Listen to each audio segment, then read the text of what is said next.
La pomme de terre est l'une des cultures les plus importantes au monde, essentielle pour la sécurité alimentaire et l'économie agricole.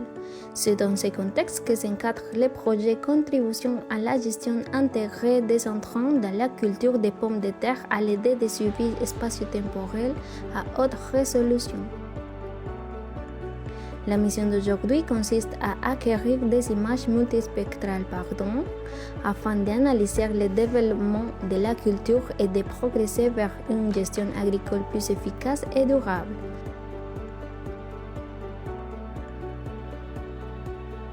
Pour mieux comprendre le projet, découvrons maintenant les membres de l'équipe qui y participent. Je suis Lionel Petithomme, ingénieur agronome de formation, spécialisé en ressources naturelles et environnement. Je détiens une maîtrise en génie agroalimentaire. Je suis agent de recherche sur ce projet. Bonjour, mon nom c'est Tommy Bolduc. Je suis stagiaire pour le projet de la pomme de terre. Je suis Jean-Alain Civil, candidat au doctorat à l'Institut national de la recherche scientifique. Je suis Kakil Mertilus. Je détiens un baccalauréat en agriculture et une maîtrise en entomologie. Je suis doctorant dans le cadre de ce projet. Bonjour, mon nom c'est Louis Azi. Donc, je suis étudiant au doctorat à l'Institut national de recherche scientifique au centre Eau-Terre Environnement. Donc, je travaille sous la supervision des professeurs Paul Sélicourt et Alain Rousseau. Alors, bonjour, mon nom c'est Jean Robitaille. Je suis biologiste, j'ai un baccalauréat en biologie et puis je suis stagiaire en génie logiciel de 3e année. Je suis Germaine Dedalé-Lucin, étudiante à la maîtrise en sciences de l'eau à l'INRS.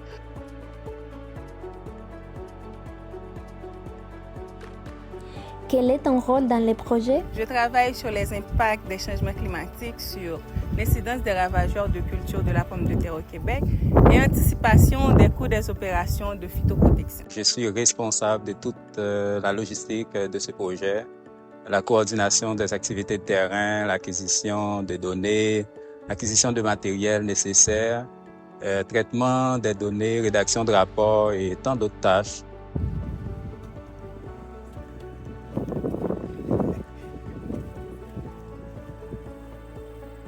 Puis mon rôle dans l'entreprise, c'est de collecter des données.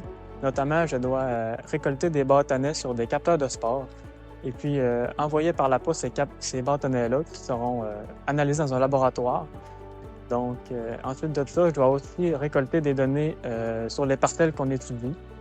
Comme par exemple, je dois tout noter les traitements qu'on fait, tous les herbicides, les fongicides et les insecticides qui sont appliqués sur les parcelles qu'on étudie. Et puis, je dois aussi noter les observations, comme les maladies, les insectes ravageurs. Dans ce grand projet d'agriculture de précision, j'interviens dans l'axe 2 et je travaille précisément sur la gestion intégrée des intrants dans la culture de la pomme de terre à l'aide de la modélisation agronomique et d'outils d'analyse du risque de manifestation des ravageurs. Donc, par ravageurs, on entend dans le projet insectes et maladies. Et dans mon cas, je travaille sur les maladies et précisément le cas du mildiou de la pomme de terre. Donc, pourquoi le mildiou? On n'est pas sans savoir que le mildiou est l'une des maladies la plus prioritaire dans l'Est du Canada et dans tant d'autres régions. Donc, les producteurs, pour limiter les éventuels impacts découlés de cette maladie, se voient obligés d'utiliser des pesticides pour contrecarrer les pestes et d'autres ravageurs.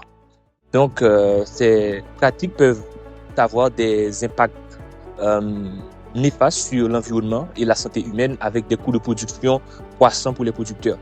Donc, la rationalisation des pratiques de gestion phytosanitaire devient une priorité. Mon travail de thèse vise donc à développer un modèle basé sur les processus capables de simuler les pertes de rendement causées par le mildiou de la pomme de terre et évaluer aussi les effets des pratiques culturales, non seulement sur l'évolution de la maladie, mais aussi sur l'évolution de la culture. Pour cela, dans un premier temps, nous allons caler un modèle sol-culture basé sur les processus appelés STIX pour stimuler la croissance et le rendement de la pomme de terre.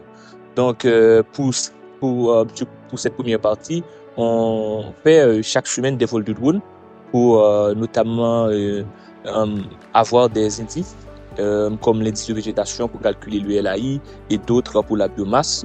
Aussi, on a un stagiaire ici au lac Saint-Jean pour collecter des données, notamment de la phénologie de la culture, pour enregistrer les dates d'émergence, de floraison et ainsi de suite.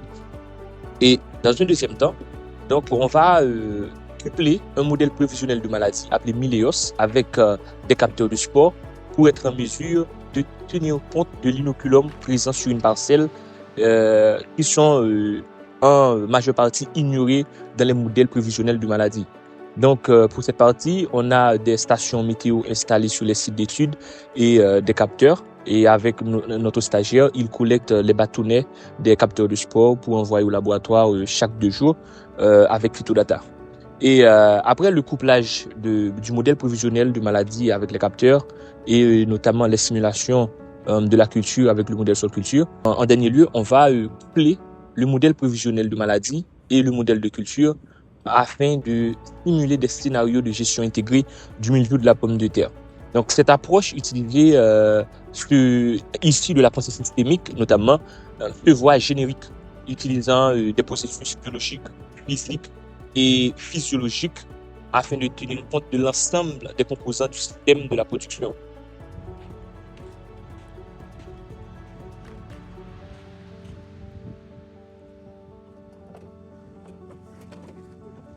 Et j'interviens sur l'axe instrumentation, qui consiste à développer des technologies dans le but d'appuyer les producteurs dans la gestion des pestes sur la pomme de terre. Plus précisément, il y a 2 pestes clés sur la pomme de terre, c'est les doryphores et le mildiou.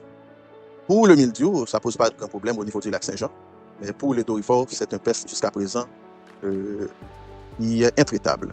Donc, mon but dans le cadre de ce doctorat, c'est de développer des technologies assez efficaces qui permettent aux producteurs, qui permettent un dépistage automatisé sur le doryphore et qui transmettent cette technologie à la portée des producteurs. Les technologies qui ont été développées jusqu'ici, c'est des technologies qui sont efficaces, qui permettent un dépistage, qui permettent aussi, qui entrent dans un objectif académique, un objectif scientifique, qui permettent l'avancée de la science, certes, mais qui ne sont pas à la portée des producteurs. Notre but, c'est de mettre des technologies à la portée des producteurs. Et mon projet de thèse, c'est sur le développement d'un système d'information intelligent. Donc, ce système d'information agricole va supporter un ensemble de données. Et ces données-là proviennent de différentes sources. Donc, il y a des données qui proviennent des différents capteurs, les caméras de drones et des sondes d'humidité du sol et d'autres données et de la météo qui proviennent de différentes stations, donc placées aussi. Et ces différentes informations de différentes sources avec différents formats de données vont être colligées dans une base de données qui permet de faire l'interopérabilité de ces ensembles de données. Donc, en plus, il y a les données qui proviennent des inventaires des cahiers de ferme. Donc, ces données-là vont être stockées dans notre base de données. Il y a un modèle de données ODM2, Observation Data Model, la version 2, qui permet de supporter différentes qualités de données, différents formats de données pour pouvoir les exploiter à bon escient. Donc, nous savons que l'agriculture fait partie des domaines qui génèrent beaucoup de données de nos jours à travers les différentes technologies qu'on utilise, soit les tracteurs, les pulvérisateurs, les données de différentes sources, soit les satellites et autres. Donc, pour les exploiter, donc, on doit pouvoir les mettre ensemble pour pouvoir tirer profit de ces différentes données. Donc, à travers notre système qui est déjà conçu, on pourrait intégrer ces données et dans notre système pour faire des analyses de parcelles, des analyses de variabilité intraparcellaire pour pouvoir comprendre ce qui se développe au niveau de la parcelle en intégrant les informations soit sur la phénologie, soit sur le sol, c'est-à-dire les différents comportements aussi des ravageurs, des insectes et d'autres maladies qui proviennent par exemple du mildiou ou d'autres maladies qui proviennent des bactéries aussi. Donc, qui permet vraiment de comprendre ce qui se développe au niveau de la parcelle qui pourrait avoir une incidence sur le rendement. Donc, à travers notre plateforme aussi, il va y avoir un outil cartographique qui va permettre de générer des cartes d'analyse de parcelles et aussi des cartes de prescription pour la machinerie agricole.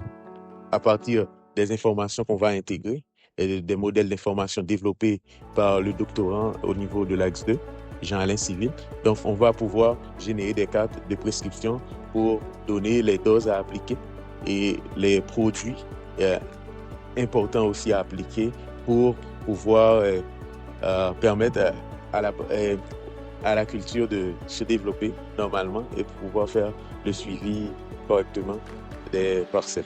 Donc, à travers notre système, donc, on va pouvoir connecter les informations et aussi les applications avec la machinerie agricole. Moi, ce que je fais en participant au projet, je suis en train de programmer une application pour répertorier les observations sur le terrain. L'application est déjà déployée. C'est une application qui est, dans le fond, connectée à une base de données qui est spécialisée pour les sciences de l'environnement. Puis, on l'adapte au contexte agricultural. En faisant l'application, on peut simplement créer une parcelle de terre cultivable, la délimiter.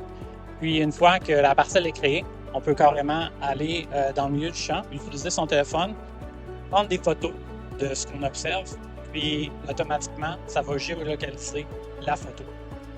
On peut aussi enregistrer des commentaires en audio. Donc, ça facilite grandement la prise d'observation sur le terrain. Puis, c'est une application qu'en ce moment, on utilise pour notre projet, mais ça peut facilement être déployé puis utilisable pour d'autres projets en sciences de l'environnement de la Terre.